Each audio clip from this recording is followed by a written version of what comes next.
In 2003, Chinese astronaut Yang Liwei became China's first person in space. He was alone aboard the Shenzhou 5, orbiting Earth, when he heard something strange, a mysterious knocking sound, as if someone, or something, was knocking from the outside of the craft. He said it sounded like someone hitting a wooden bucket with a metal hammer, but nothing was outside.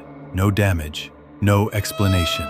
What do you believe caused the knocking sound? Let us know in the comments.